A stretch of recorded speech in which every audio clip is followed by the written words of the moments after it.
God is good. Amen. Yan. So, nasa panahon po tayo ng Lenten season. Season of Lent sa English.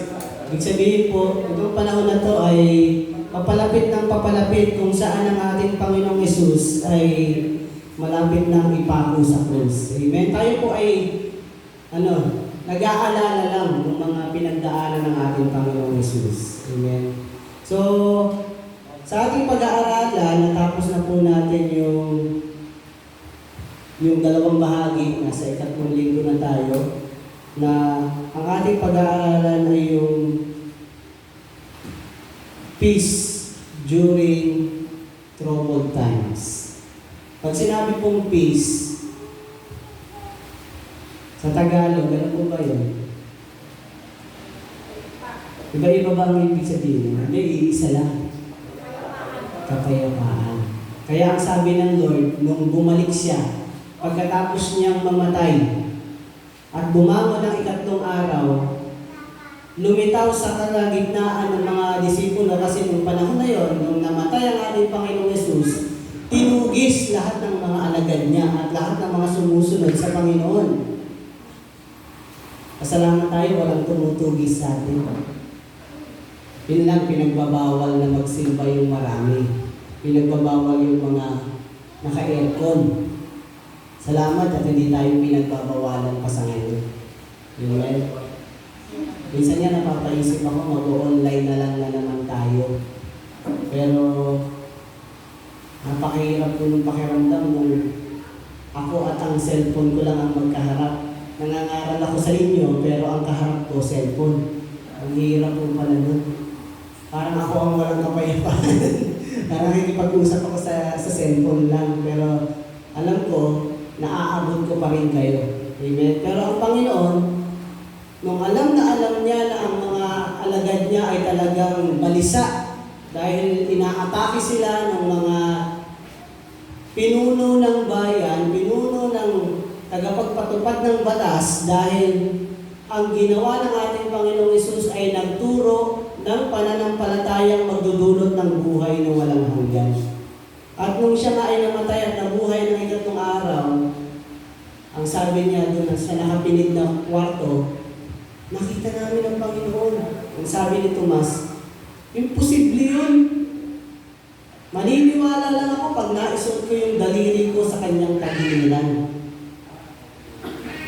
Kasi nung unang nakita ng mga alagad ng Panginoong Hesus, wala si Tomas. At ngayon, biglang lumitaw sa gitna nila ang Panginoong Hesus at ang sabi niya, peace be with you. Sabihin niyo nga po sa katabi niyo, peace be with you. Amen? Yan po ang gustong mangyari ng Panginoon sa atin. Sa anumang pagsubok o anuman ang pagdaraanan natin, bilang mananampalataya, gusto niya pumayapa ka. Amen? Naguguluhan ba ang isip mo ngayon? Marami ka bang iniisip na problema? Punong-puno ba ng, parang natatakloban ba ng dilim ang iyong buhay ngayon? Dahil sa iyong mga alalahanin, tama-tama ang mensahe na ito para sa iyo.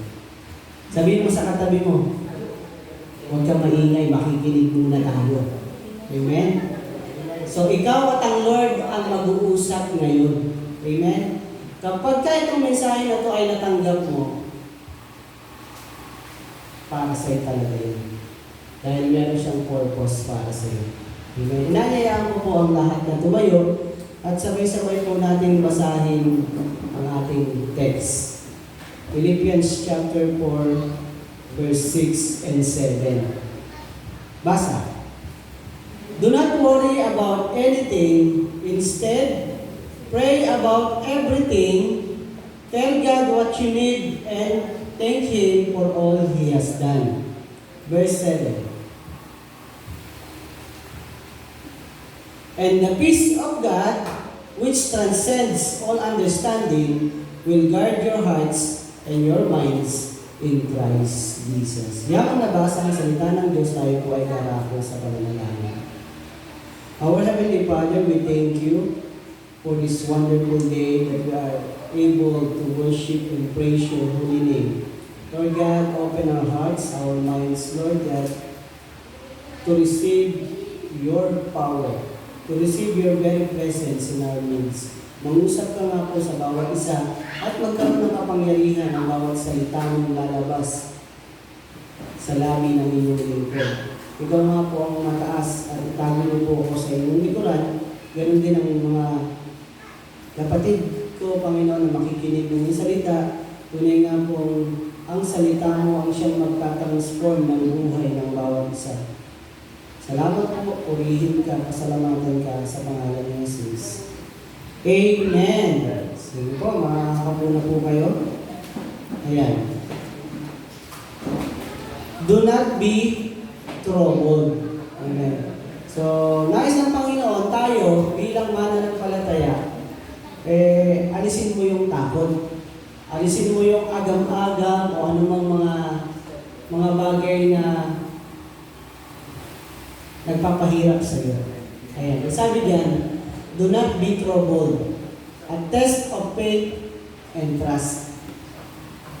Ang pag-aaralan natin ay patungkol sa paglalakbay ng ating Panginoong Hesus. Nung kasama pa lang niya ang mga alagad, sumakay sila sa bangka. Sige, sis, next.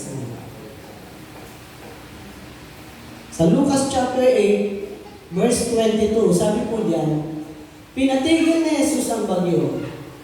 Isang araw, nangyari na si Jesus at ang kanyang mga alagad ay sumakay sa isang bangka. Sinabi niya sa kanila, pumunta tayo sa kabilang ibayo ng lawa. At sila ay pumalaot. Mapapansin niyo po doon sa sentence, pumunta tayo sa kabilang ibayo ng lawa. Ibig sabihin, maglalakbay sila, kasama ang Panginoong Hesus. Amen?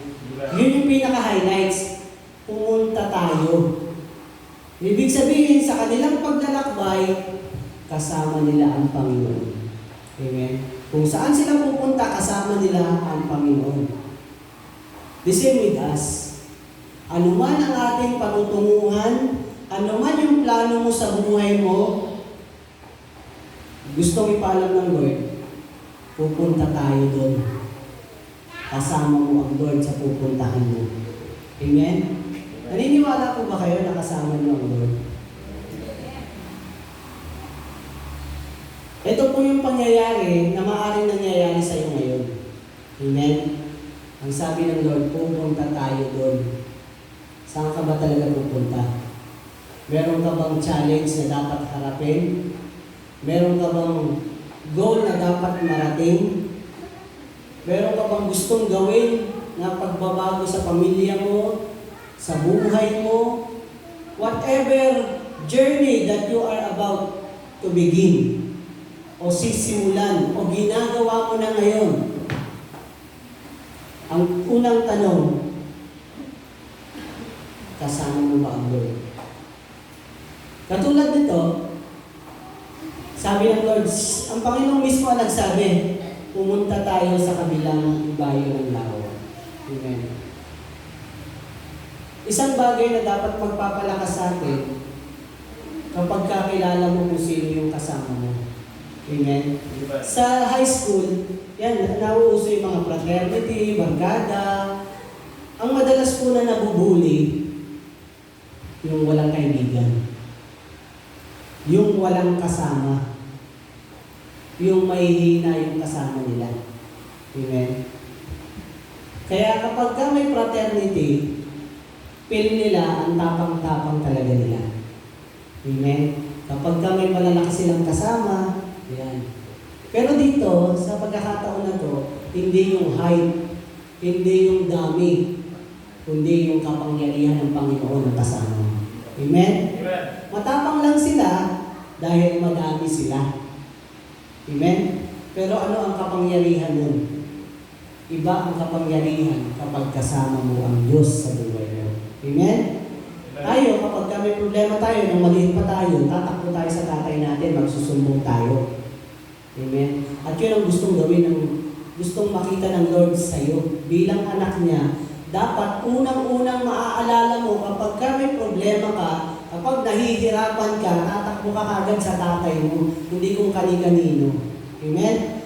At kapag ikaw nakapagsumbong na, sabi mo na yung gusto mong sabihin, okay ka na. Kasi yung tatay mo na ang lalaban para sa'yo. Susolusyonan niya yung problema mo kasi wala kang kakayanan. Ito yung senaryo na gusto mong ipakita ng Lord sa pagkakataon na to. Habang naglalakbay sila, sa verse 23 sabi, habang sila ay naglalayag, si Jesus ay nakatulog. Dumating ang isang unos sa lawa, sila ay nanganib sapagkat napupuno na ng tubig ang bangka. Ayun na. Ito na po yung point ng testing. Darating ang panahon na nag-iisa ka lang. Sa kabila ng unos na nararanasan, sa kabila ng pagsubok, natutulog ang Panginoong Hesus eh. Amen? Natutulog. Mistulang wala ang Panginoon, hindi natin nakikita, andiyan ba talaga ang Lord? Kasama ba talaga natin ang Lord? Bakit ko nararanasan ang mga bagay na to?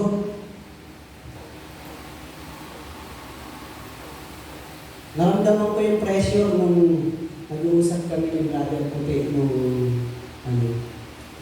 Pastor, wala na talagang pag-asa. Mukhang magla-lockdown na naman. Pinatigil ang mga dine-in. Wala na namang tugtugan.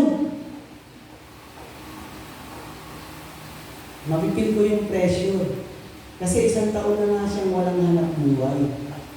Pero but the grace of God nandun sa kanya, nasusustain yung pangangailangan. Pero for another year, hindi na talaga. At tama naman yung logic. Bilang tao, imposible mabubuhay ka ng 2 taong wala kang trabaho. Napakahirap nun. At dapat lang talaga, at nararamdaman niya talaga yung pressure.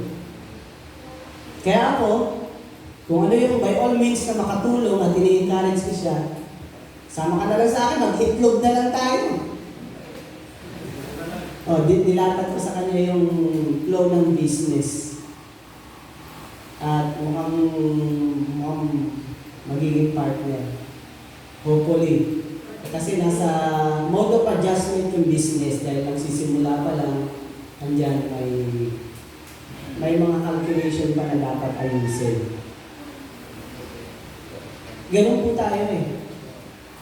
Darating po talaga, nakahayaan ng Lord, nadaanan mo yung isang daanan na lubak-lubak, mabato, mataas, malalim, yung tipong mahihirapan ka talaga. At gusto niyong makita, ano yung respond ko dun sa challenge na ibinigay sa'yo. Naaalala mo pa ba? Bago mo pa simulan yung hakbang dyan sa tinatahak mong daan, ang sabi ng Lord, pumunta tayo. Amen? Ang problema, kapag ka nandiyan ka na sa pagsubok, andyan na hihirapan ka na, andyan na yung alon sa harapan mong napakataas na halos takpang ka na, parang walang Diyos na kasama. Amen? Ang tanong, where is your faith? Andyan lang katabi mo, natutulog lang eh. Amen? Natutulog lang. Tinitignan lang kung ano reaction mo. Kahit nakapikit naman kasi siya, alam niya yung nangyayari. Kahit hindi mo siya nakikita, alam niya nandyan siya.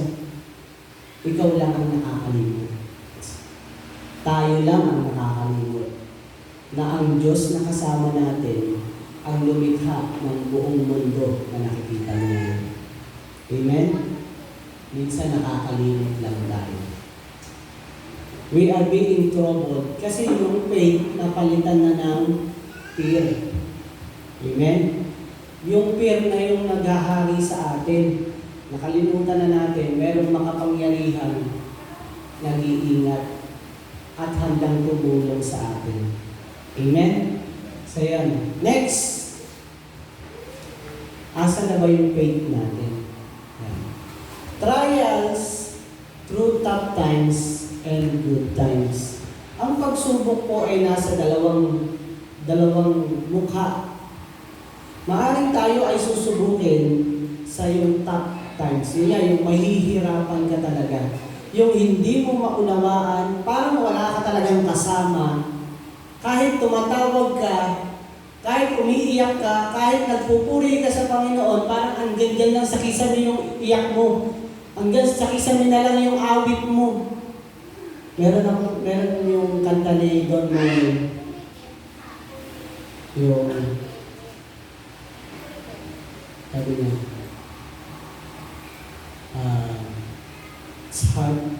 it is hard for me to sing. Sabi. Napakahirap para sa akin ang umawit. Bakit? Kasi parang wala ang Panginoong Hesus sa kanya. Parang hindi siya naririnig ng Panginoong Hesus. Pero ang sabi, Lord, it's hard for me to sing. Tapos ang chorus niya, I will sing, I will praise. Kahit wala ang Panginoong Hesus, magpapatuloy siyang aawit kasi alam niya nandyan lang ang Lord. May nakikinig o wala, alam niya nandyan lang ang Lord. Ipagpapatuloy niya yung ginagawa niya kasi alam niya nandyan lang ang Lord. Amen? Dahil hindi mo na nakikita, hindi mo na nararamdaman, itigil na lang natin itong kalokohan na ito. Ang pandaya ng kaaway, wawalain niya yung faith mo. Yung masayang-masaya kang ginagawa sa Lord yung panahon na yun, yun yung panahon na wawalain niya yung presence niya. At magpapatuloy ka ba kahit hindi mo siya nararamdaman? Magpapatuloy ka ba kahit hindi ka niya tinutulungan? Magpapatuloy ka ba kahit walang blessing na dumarating sa iyo? May Diyos na ka talaga. Yun ang tanong. Kasama mo lang kanina, pero nung nagka-problema, parang wala na siya sa paligid natin. Ang sabi, trials through tough times. May pagkakataon talagang susubukin ang faith mo. Hindi siya sasagot sa panalangin mo. Pababayaan ka muna niya. Bakit? Kasi gusto niyang makita, totoo ba talaga yung faith mo? Yung pangalawang mukha ng pagsubok ay yung in good times. Ayan. Sabi, Pastor, pag-pray mo naman kami. Sana magkatrabaho na kami. Diba? Ito na, pinag-pray. Nung wala pa hindi pa sinasagot yung prayer request, linggo-linggo nagsisimba, umaattend sa Bible study, umaattend sa prayer meeting, kasi may hinihingi sa Lord eh. Pero nung ibinukas na lang Lord, ito na yung hinihingi mo. May trabaho na, malaki ang sahod, maalawan na ang buhay, pinagpala na, nawala na sa church. Minsan yung blessing, hindi rin yan basta blessing. It is also a part of trial. Kapag kakatiwalaan ka ba sa biyayang ibinigay sa'yo. Parang kasalanan patuloy ni Pastor. Kasi yung trabaho, may pasok ang linggo. Hindi tuloy nakapagsimba na. Kasalanan mo yan, Pastor, pinag-pray mo kasi. Amen? Hindi po. Kailangan lang natin i-acknowledge who is the giver of all the blessings. At dapat bang ibalik sa Kanya ang pasasalamat at biyaya. Amen? Doon kasi susubukin yung faith mo. Asan ba talaga ang faith mo? Sa Lord o sa mga bagay na nasa paligid mo? Amen? Nawa yung faith natin, makita natin through tough times or in good times, we will remain stand still. Mananatili tayo, Lord, we are here. We will sing praise to you. We will glorify your name in our words, in our deeds. Amen? So, katulad ng mga alagad, nakita nila kung paano magpagaling ang Panginoong Hesus. Yung babaeng si Magdalena. Kung babasahin niyo po yung Luke chapter 8, Si Magdalena ay, kilala niyo po yun. Meron nga tayo dito sa Malate, di ba? Mga bababaeng mababa ang lipad. At sabi doon pag binasa nyo, 12 masasamang espiritu ang pinalayas ng Panginoong Hesus sa babae na yun. Bakit? Kasi nga, once na ang prostitute ay nakikipagnaig sa iba't ibang kapartner, sumasalin yung espiritu nun. Kaya, andun, na-i-stronghold na panghahawakan sila ng masamang espiritu. Amen. Yan nga yung sabi nung bakit dumadami yung bading? Yan. Hindi naman sila nanganganak, pero bakit dumadami? Sa ganang akin, yung pananaw na gano'n. Kasi yung dalawa nagiging isa kapag sila ay gumagawa ng kababalaghan. Amen? Yun po yun. Kaya yung espiritu ng bading, hinihawa doon sa tunay na lalaki. Kaya magugulat ka, as the time goes by, yung dating kilala mong lalaking lalaki, sa susunod na taon, bading na din. Bakit? Yung espiritu na isalin na ron. Amen. Kaya huwag kayong tataka, marami na sila ngayon. Ayan. So, yun po yun. May posibilidad. Kaya nung panahon ng Sodoma at Gomora, ginunaw talaga ng Lord yung bayan na yun. Bakit? Dahil masamang espiritu ang nananalaytay sa kanilang mga kapatid. Kaya sinunog ng Lord yung bayan yun. Pero, ang kaaway talaga, matindi rin. Lumalaban talaga. Kita nyo hanggang sa panahon natin nakalusot. Yan yun. So, trials po lahat yan. Susubukin tayo. Maaring sa mahirap na pamamaraan o sa magandang pamumuhay. Sabi ng isang, Panginoon, pagpalain niyo huwag niyo naman akong huwag niyo naman akong paghirapin, baka kayo ay aking sumpain. Huwag niyo naman akong payamanin, baka kayo ay makalimutan ko na rin. Yan. So, dapat sakto lang. Alam natin yung kung nasaan tayo at nasaan ang Panginoong Hesus sa buhay natin. Amen? So, yung faith ang panghawakan natin, na yun ang magdadala sa atin sa kung saan tayo dapat mapunta. Saan po ba dapat tayo mapunta? The highest destiny of men is to go to God. Tagalangit kayo, doon ka dapat pupunta. Wala nang iba. Ano man yung plano mo dito sa mundo, matatapos hanggang dito yun. Pero yung kaluluwa mo, matatapos dapat kasama sa piling ng Panginoong Hesus. Amen? Sabi mo sa katabi mo, tagalangit ka. Amen? Kaya kung ano man yung pinagkakaabalahan mo dito sa lupa, isipin mo, meron bang eternal value yan? Baka wala. Kaya panghawakan mo yung faith mo, kasi yun, panghabang buhay na yun eh. Amen? So, tuloy natin, and acknowledge the power of God and call for help. Yan. So, imbis na matroubled ka, mahirapan ka, matakot ka, along the way ng iyong journey, balikan mo lang, bago ka nagsimula, sino ang kasama mo? Sino ba talaga siya? Siya ba talaga yung hari? Siya ba yung makapangyarihang Diyos na kilala mo? Eh bakit natatakot ka ngayon? Amen? We have to check. May faith ka nga ba talaga? Yan. And call for help. Ito na, sige sis. Next.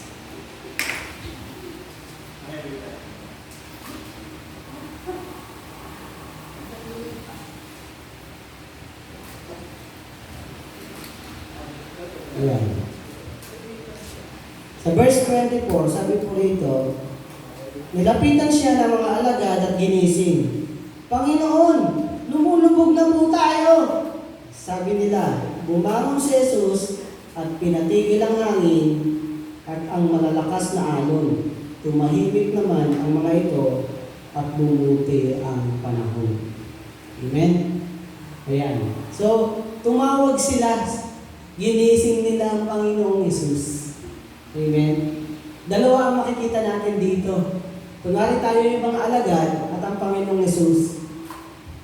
Tayo kapag ka-troubled na tayo, yung wala ka ng pag-asa, huling balayan mo na kasi mamamatay ka na malapit na Doon talaga napapatawag tayo. Napapatawag talaga tayo sa Lord.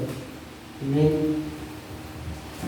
Pero kapag ka walang trouble, kapag ka wala sa panganib ang buhay mo, wala lang.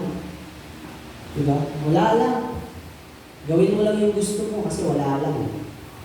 Amen. Kaya minsan dinadaan talaga tayo sa loob ng Lord sa ganyang bagay. Yung tanong na, kung bukas wala ka na, anong gagawin mo ngayon? Amen? Kasi nagiging relax tayo. Pag iniisip natin, haba pa ng buhay, ang lakas-lakas ko pa. Paano kung bukas wala ka na? Anong dapat mong ginagawa ngayon? Wala mo ng Bible study? Tagal pa naman ang buhay ko Wala mo na simba-simba. Pag tumanda na lang ako, saka na. dami ko naririnig ng mga sinesiran ko.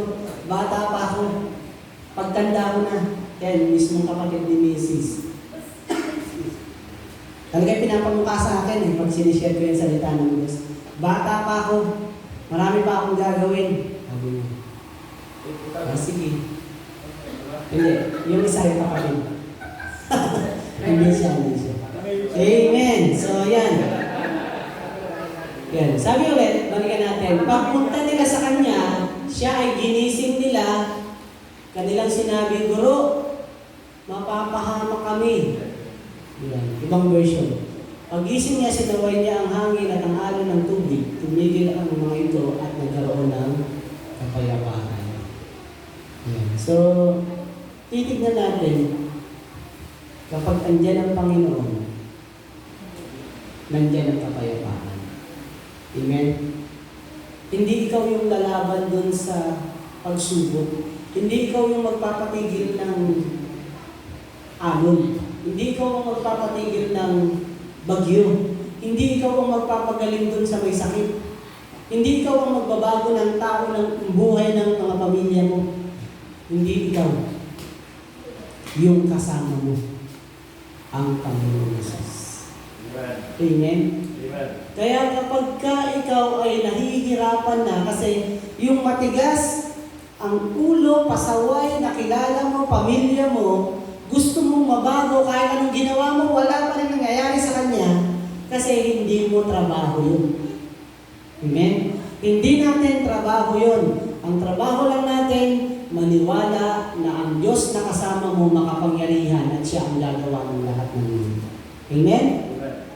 Yung nahihirapan ka sa hanap buhay, nahihirapan ka sa pamilya mo, nahihirapan ka sa alalahanin sa kung ano-anong mga bagay, sabi ng Panginoon sa Matthew chapter 11 verse 28, Come to me, all of you who are tired and heavily laden, I will give you rest. Baka pagod na ka na sa problema. Bitawan mo na kasi. Diba? Isang beses may na-illustrate ako sa inyong teacher, nagtuturo siya. Kinuha yung baso. Sabi niya sa kanya mga estudyante, okay class, if I hold this glass for a minute, what will happen? Anong mangyayari kapag hinawakan ko yung baso sa loob ng 1 minuto? Your arm will be numb. Mangangalay ka. Sabi ng isang estudyante. Good. What if I will hold this glass for an hour? Naku, magkakasakit ka na. Sabi ganun. What if I hold this glass for a month, for a week? You will be hospitalized. Madadala ka na sa ospital.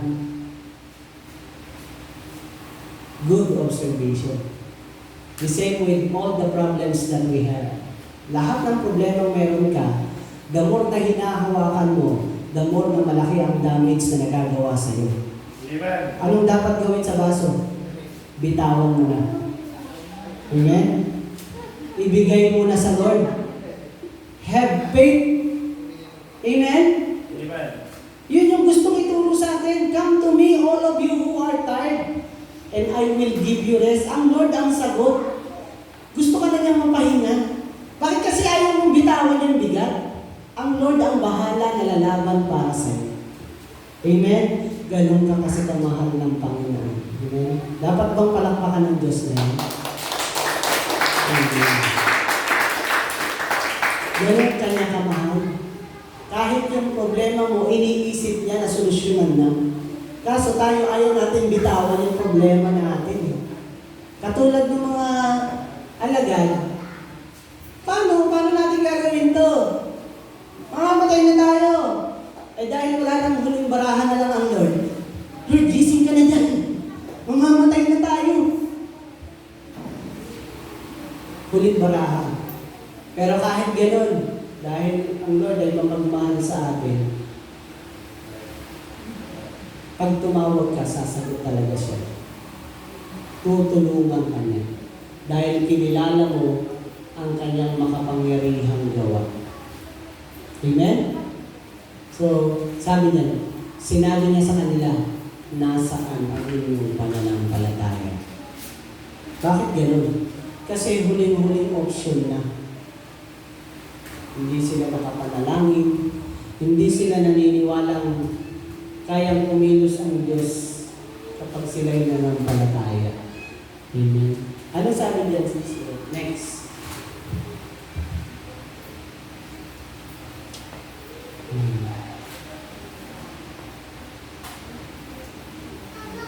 Sa verse 25, yan, where is your faith? Pagkatapos sinabi niya, nasaan ang inyong pananampalataya? Ngunit sila'y natakot at namangha, sabi nila sa isa't isa. Sino kaya ito? Inutusan niya pati ang hangin at ang tubig at sinunod naman siya ng mga ito. Amen. Isang pagpapakita ng ating Diyos na siya'y makapangyarihan. For with God, nothing is impossible. Walang hihingin ka sa Lord na hindi niya kayang ibigay. Ang susukatin lang niya, where is your faith? Bakit? Kasi doon pa lang papasok kung nasaan ang Panginoong Yesus, nandun ang kapayapaan. Eh gusto ng Lord pumayapa ka na eh. Eh paano mangyayari yun? Have faith in Him. Where is your faith? Peace during troubled times. Pag gulong-gulo ka na, hindi mo na maunawaan yung ugali ng partner mo, hindi mo na maunawaan ang ugali ng nanay at tatay mo, hindi mo na maunawaan ang nangyayari sa barangay natin, sa bansa natin. Bakit kahit hindi COVID, nagiging COVID? Dahil malapit na ang eleksyon. Lalabas ang mga PhilHealth benefits. Amen? Nakakalungkot yung mga walang kinalaman na dadamay. Bawal ang dine-in sa kantin. Bawal ang dine-in sa mga restaurant. Punta ka sa Robinson, kumakain sa mga inasal ng mga tao. Anong pinagkaiba ng kainan sa mga inasal sa kainan dito sa kanto? Anong klaseng batas meron tayo dito? Although we have, sabi nga ni Pastor Boyet na nag-preach siya, this world will be unfair to you. Unfair to all of us. Dahil ang mundo na to ay mabubulok talaga. Itong katawan natin mabubulok, ang sistema mabubulok, lahat ng bagay dito mabubulok. Hanggat hindi napapalitan ng glorified body ang ating katawan. Babaguhin niya ang lahat at tayo makakasama sa langit na bayan. Doon pa lang magkakaroon ng perfection. Pero dito sa lupa, do not expect na lahat ay okay. Dahil nasa mundo pa tayo. Ang mahalaga lang, as we go with our journey in this world, kasama natin ang Panginoon. Amen? Amen. So, nawa, nakuha natin. Una, do not let your heart be troubled. Bakit? Kasama mo ang Diyos. Pangalawa, hahayaan ng Diyos dumaan ka talaga dyan. Bakit? Upang subukin at patatagin ang iyong pananampalataya. Nasubok ba? Bumagsak ba o tumatag? Sana tumatag ka. Yun ang kalooban ng Lord, kaya ka pinadaan. Hindi para pahirapan ka. Gusto niyang maalala mo ang Diyos andyan kasama mo palagi. Ang pangatlo, God can do miracle things in your life. Sabi niya, call unto me and I will answer thee, and I will show you great and mighty things which you do not know. Once na nagtiwala tayo sa Panginoon, God can perform miracles anytime in your life. Maniwala ka lang. Amen? Kaya ang tanong, where is your faith? Sige po, tayo po lahat ay tumayo. At tayo po ay aawit sa Panginoon. Yan. Awitin na rin natin yung How Great is Our God para hindi na tayo mag-iba na ito. At sa pag-awit natin, itaas natin ang pangalan ng Panginoon at ibigay sa Kanya lahat ng mga bagay that will cause you trouble. Yung nagiging dahilan ng kagulumihanan, takot, ibigay mo na sa Kanya at itaas natin ang pangalan ng Panginoon. Hayaan mo siya na ang kumilos sa buhay mo at sa buhay natin lahat. Awitin mo sa Panginoon mula sa puso mo, how great is our God. Hallelujah.